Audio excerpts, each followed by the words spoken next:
Hey folks, and welcome to the Truck King YouTube channel. We are here today at Canadian Tire Motorsports Park. You can hear the race cars in the background, but we're not going on the track. We are heading off-road with some exciting vehicles. That is the Ford Bronco Badlands with the Sasquatch package, and that is the Jeep Wrangler Rubicon with that 392 V8, and we're gonna compare them. So in this video, we're heading off-road, and we'll tell you which one of these two is better.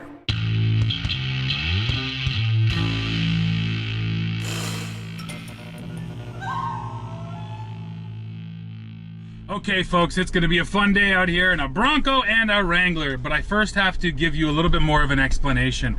The event that Dad and I are at today is called AJAC Test Fest. Now AJAC is the Automobile Journalists Association of Canada. We are both members of it, and AJAC puts this together once a year where we're able to gather together and test basically all the new vehicles or exciting vehicles that came out that model year, and that's what we're doing today. Now the real reason I'm telling you this is these test drives we're on are only supposed to be 45 minutes long. So we do not have a lot of time. That's why things seem rushed in this video, because we're just trying to get to the nuts and the bolts of it. Which one of these two is better off-road? We're not focused on too many other things because frankly we kind of can't be. We don't have the time. So now on to our comparison, and the first thing I want to do is show you guys the specs. So yes, when this Bronco came out, I think the power out of this EcoBoost, people were pretty impressed by it. And then Jeep said, oh, wait a second, hold my beer. Here's a massive 6.4 liter Hemi V8 in the Wrangler, which doesn't sound like the best match. The Wrangler never had the best driving dynamics to begin with on road, and then you're just gonna shove a ton more power in there. So I'm very curious to drive that one next. And then of course to see how it feels off-road at slow speeds. But I'm in the Bronco now, so let me talk you through the Bronco.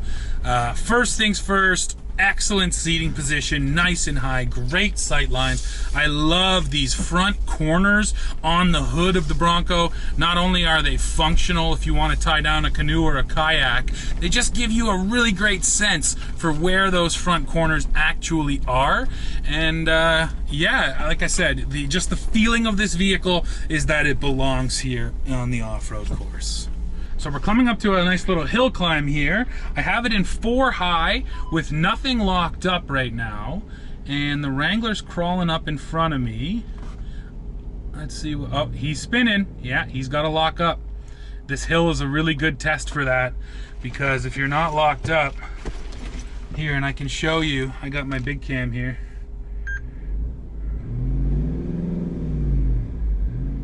Yeah, you get the articulation there mid-hill. Oh wow, Dad's struggling. Dad, lock them both up. He thought he could get through without the lockers. He thought he could cheat, and he was incorrect. Wow, look at that thing flexing. Now the one thing I'll say for the Wrangler, and Dad and I are gonna have to talk about this, the lockers on the Wrangler can be hard to engage sometimes. Sometimes, like on a lot of older vehicles, you gotta rock it and roll it and kind of find that right spot. My experience here in the Bronco was that the lockers were instant. Let's see, rear locker, on. Yeah, it really is that quick. Front locker, oh, so the front locker, you actually have to be in 4 low. I'm just rear locked, I'm just rear locked, I'm just rear locked. It just walked up there. So I'm going to turn on the trail control system now to give that a try. It's cool actually. You can set trail control at 0 and it just holds you. And then using your buttons, your cruise control buttons, you can set your speed. So I got it set at 8 kilometers an hour. And it just walks you down this hill. This is the other thing that the Bronco really has done, is they brought all of these off-road driving aids to this vehicle. So you're getting that, you're getting 1 pedal drive, trail turn assist. There really are a ton of features here. Now we're coming into these offset ruts, and really one of the keys here is being able to disconnect your sway bar. And the coolest thing about the Bronco is that you can disconnect the sway bar under pressure. Oh, I gotta change my drive mode here. That's obviously the problem. It said I couldn't get the sway bar to disconnect in that drive mode. Okay, so slippery, mud and ruts. How about now? Boom! The feeling of the sway bar disconnecting under pressure is just hilarious and so cool. The whole vehicle is just hanging on this hill, and then suddenly the tires just go whoomph and fall down into that hole and give you the traction. And once again, the Wrangler has a disconnecting sway bar. It works fine, but it's finicky. You gotta roll forward, roll back, find a specific spot, get out and rock it. I've had to do all of those things to get the sway bar to disconnect, and here in the Bronco, those lockers come on quick and the sway bar disconnects under pressure. Man, that is a cool system. And then lock the sway bar back up, boom, it's locked. So far, that's one of the things I find myself being most impressed by, is everything here just works so seamlessly and so quickly. It's very cool. Okay, there's another little trick here in the Bronco I'm going to use on this corner. Trail turn assist. So quite simply, you come into a corner, you want to use a bit of speed, you huck it in, and it locks up that rear inside wheel and just allows you to slide around that corner. That's another cool technology, and that's something where, you know, if you were really precise and really good before with the rear wheel drive vehicle, you could kind of break traction and swing your butt end around. But the truth of the matter is that's a hard thing to do and be controlled and precise. Now, like usual, like everything else on this Ford, I have a button that I can hit and boom, she just takes care of it for me. So we do have a full review on the Bronco here on the channel. You've heard most of our thoughts on this Bronco now. And here's the thing, I've been in a million Wrangler Rubicons, but I've never been in one with that massive Hemi V8. So it's time to get out of the Bronco, go hit up the Jeep, and we're gonna run this exact same course, and we're gonna see how it handles. And vehicle switch time, here we are, Wrangler Rubicon 392. Now the first thing we're gonna do is the hill that Dad struggled on, but I'm gonna lock up first. But here's something I have to tell you guys right off the bat. Here in the Wrangler, if I wanna lock up even just my rear, I have to be in 4 low. And over there in the Bronco, in 4 high, I was able to just tap the button on the dash, quickly lock it up, and get up this hill. So it's one of these things where, sure, I have lockers here in the Wrangler, front and the rear, but I can't access them in 4 high. That's a decision a lot of automakers make, and I don't really agree with it, especially just a rear locker. There's lots of situations where I want 4 high with the wheel speed, and I want that locker. So I'm gonna come up the same hill that Dad struggled on with just the rear locked up, just like I had it in the Bronco, and let's see what happens. Okay, so the power, the power is ridiculous. Oh my gosh, I'm in 4 low right now, and the torque is just hilarious, and the engine sounds so good. The entire off-road experience in that Bronco, sort of at slow speeds like we are, is quiet and absolutely calm. You don't even really notice the powertrain. The first thing you notice in this 392 is the powertrain, and yeah, it's, you know what, just can't replace that sound, that big V8 sound, and it does make this Wrangler sound pretty dang good. So coming down a hill now, Jeep also has an off-road cruise control. They call it Select Speed. You actually use the paddle shifters to bring up my speed. There we go. Now I've got it set at 8 kilometers per hour. Oh, and the engine braking is epic coming down this hill. You can absolutely feel it. But even just cruising along here, all you hear is engine. Yeah, you know what, this experience is just dominated by that big V8 up there in the front end. Okay, so now we're coming up to our off-camber ruts, and I want to disconnect my sway bar. So let's see, I just hit the button, and now it's flashing, in progress, flashing, and disconnected.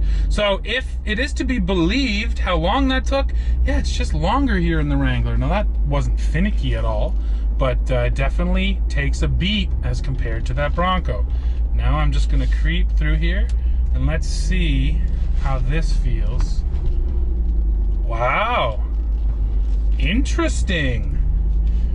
Okay, so I don't have an RTI ramp, but based on what I just felt, the Jeep is flexing better.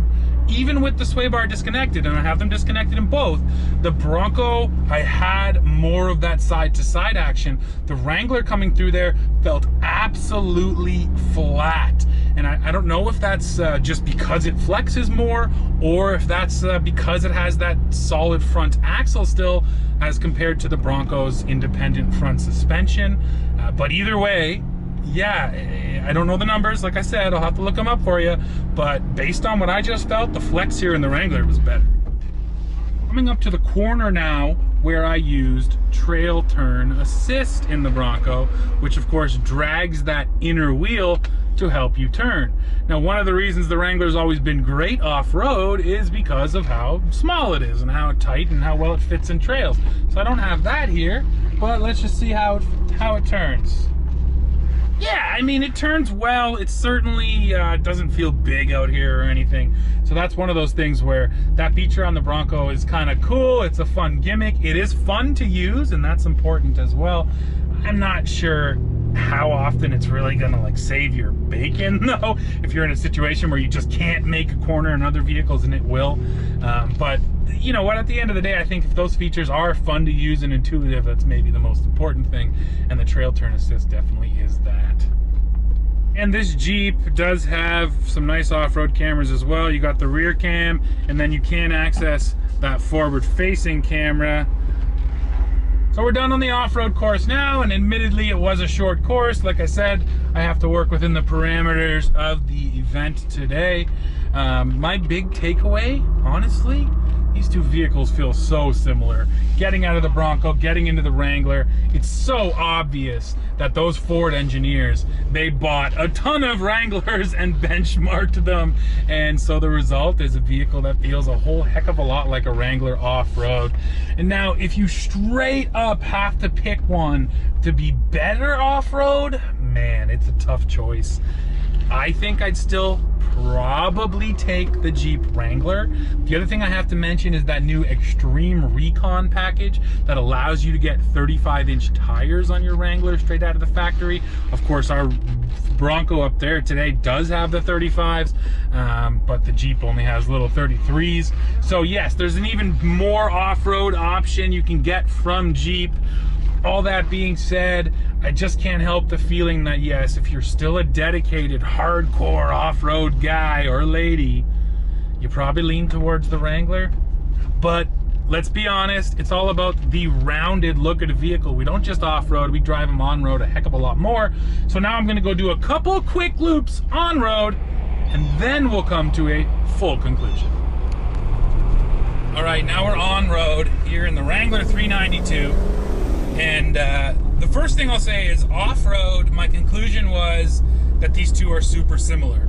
On-road, the differences are much bigger between a Wrangler and a Bronco.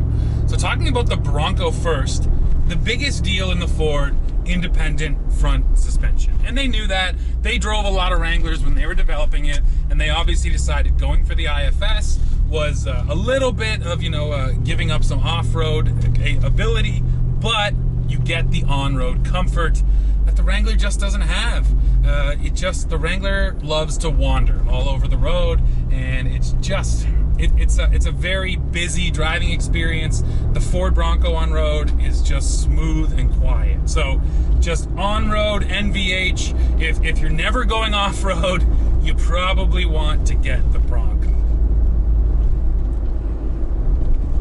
But I haven't even mentioned this insane engine yet. I mean, I'm only talking about driving dynamics. This is the 6.4 liter Hemi V8, and it seems like over at Stellantis, their entire planning department right now just says, well, put a V8 in it, put a V8 in it. Got a V8, put a V8 in it. Put a bigger engine in it. Yeah, and it's hilarious. Now, it didn't improve any of the Wrangler's driving dynamics that I just talked about, but it does allow you to do this. And there is a performance exhaust button down here. Jeez. So you can make it louder or quieter. And this thing just takes off. It's ridiculous for a Wrangler. Now you've got to hear this 392. Here it is with the performance exhaust off.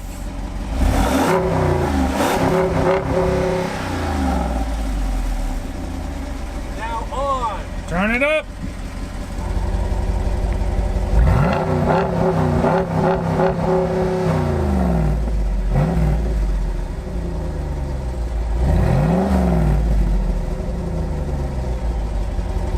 Nice. So folks, we're coming to the end of this one, and the conclusion is a little bit hard. I think I've already said this, but I'll just restate.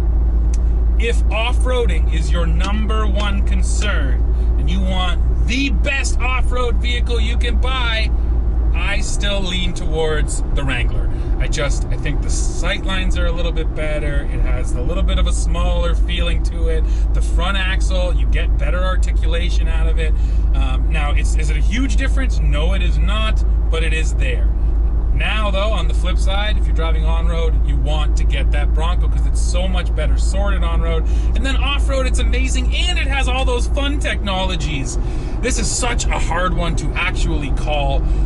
If I was spending my own money, I think I'd buy myself a new Bronco. Honestly, the off-roading is great, but the difference is so small that I would take the Bronco for all those fun off-road features and then not have to suffer on-road while I was driving it. Now, you said fun, and it's the only comment I've really got is a 6.4 liter Hemi in this vehicle.